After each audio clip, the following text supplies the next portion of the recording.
So thought I would show y'all a little video of the process, and so maybe you can understand why I charge the way I do. So I really just buy these beads, and when I see them, I'm like, dang, I got an idea for those. So when I saw these, I clearly thought of TSU. So what I did was I went online and I found these TSU charms, and I talked to the seller about sending me a lot of them, and I got those. And so I was like, these are going to be dope for a female that went to TSU or goes to TSU. So once I get all the beads and all the charms together, then I pretty much lay out the design.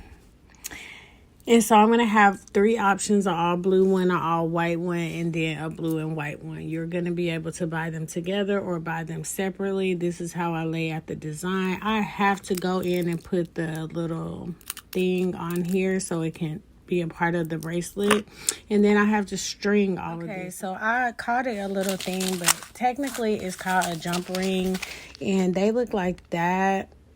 And a lot of these charms that I have, they don't have the jump ring already attached to them, and so I have to take my little pliers and attach the jump ring and make sure it's on there well so it won't come off, you know. So that's a process. Sometimes I can bend it with my fingers. Sometimes I have to take 2 pliers. And then just put the little jump ring on there. Tighten it. And then it'll be ready to put on the bracelet. Tighten that. Like I said, sometimes it's a little harder than others. So now it's on there and it can be attached to the bracelet. So then I'll go into stringing them. Okay, I went ahead and put all 5 of my jump rings on there because I'm going to be making 5 bracelets right now. So they're all attached and ready to bead. Listen, I use Stretch Magic. I hate to shout them out because they ain't paying me. But I use Stretch Magic. I have so many different kinds of thread. Sometimes guys special request a different type of string just because guys are more rough with their bracelets, and I can do that, and I have all different types. Stretch Magic is just what I prefer because you could literally stretch it, and most of the time it will not break.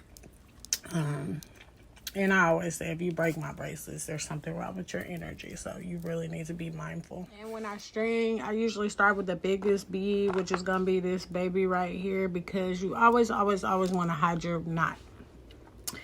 If you cannot hide your knot, to me it's tacky, but whatever. There's been times in the past when I first started where I wasn't able to hide the knot, but most of the time I'm going to hide my knot. You're not going to be able to know where the knot is because that's just part of being a jewelry maker. And the reason why I can't get the string in here is because I can't see. It's nothing against nobody but me. I can't see the hole, so I'll be back.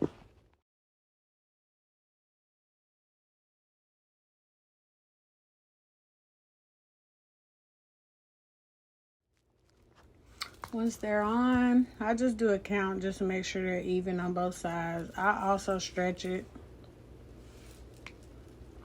I read somewhere online that if you go ahead and pre-stretch it, then it'll keep the buyer from stretching it and, you know, it stretching too much when the buyer buys it. So I go ahead and stretch it several times and then tie a knot.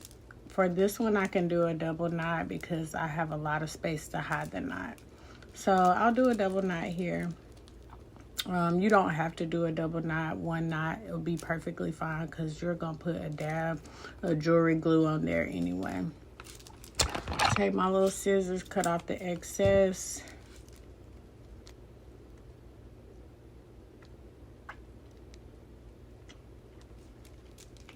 And that's the first one. This is a small.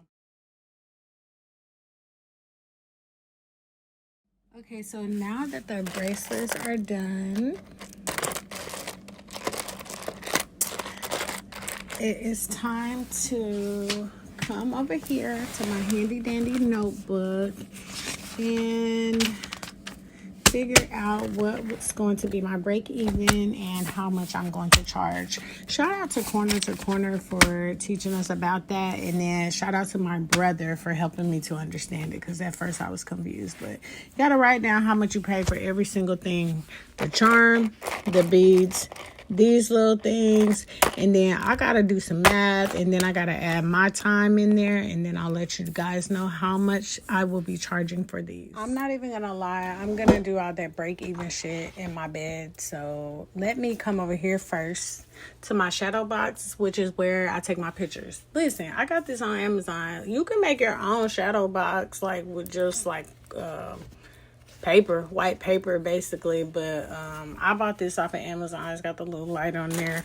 Listen, I throw my little jewelry in there and take a picture of it. I use these little hands, which you'll see because I'll post a picture in just a second. I used to use like a blue background, but this shadow box came with so many different backgrounds. I was just like, let me switch it up. So I got the red background now, and you know, it pops a little bit. I got different options, but I'm gonna leave it like that. So this is how I get my beautiful pictures. I'm trying to think whose idea it was for me to get a shadow box. I really feel like it was my own idea. But I know my cousin gave me the idea of getting the hands. So everybody that gives me ideas, I really appreciate them. I take them to heed. I use them. And I make money off of that. So I appreciate everybody who gives me different ideas, because, you know, I just started this selling shit a year ago. So any advice I can use. And in the spirit of transparency, I'm just letting y'all know that I done my math. I'm not showing y'all the math, but I done my math. And just know that those beads are no cheap beads. And also, like, word of advice for jewelry makers, like, if you are making jewelry, you have to pay yourself.